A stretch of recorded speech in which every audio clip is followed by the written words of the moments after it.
কৰিব ভিডিঅ'টো ভাল লাগিলে আপুনি চেষ্টা কৰিবা কিবা লাইক কৰিব ফাইনেলি এইটো চাওক আমাৰ দদৌ আহি গৈছে যেনেকুৱা আপোনালোকে মৰম ভাল পোৱা দিছে বহুত ভাল লাগিছে তাতে কিবা এটা কৈ দিয়ক হ'ব এনেকৈ চলি আছোঁ আৰু কি কৰিবা আমি আমি দুখীয়া ক'ত মানুহ আহিছোঁ কৈ দে ক'ত আহিছোঁ কৈ দে আমি দুখীয়া মানুহ ক'ত আহিছোঁ কৈ দে আমি আহিছোঁ নগানাইলত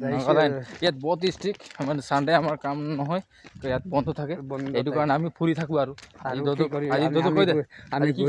কি খাম কৈ দে আজি আমি খাবলৈ আছে গাড়ী মাংস খাব আছে সৰু লাপানটো খাব আছে আৰু কিবা এটা কৰিব আছে আমাৰ এনেকুৱা কৈ দে যদি ভিডিঅ'টো ভাল লাগিব লাইক কৰিব আৰু ছাবস্ক্ৰাইব কৰিব ভিডিঅ'টো ভাল লাগিলে আপুনি চেষ্টা কৰিবা কিবা লাইক কৰিব লাইক কৰিবা ছাবস্ক্ৰাইব কৰিব ধন্যবাদ আমি গৈ আছোঁ আপুনি চাই থাকক আমি তলতে নামি আছোঁ কেনেকৈ গৈ আছোঁ কেনেকৈ নাচাবি আপোনাৰ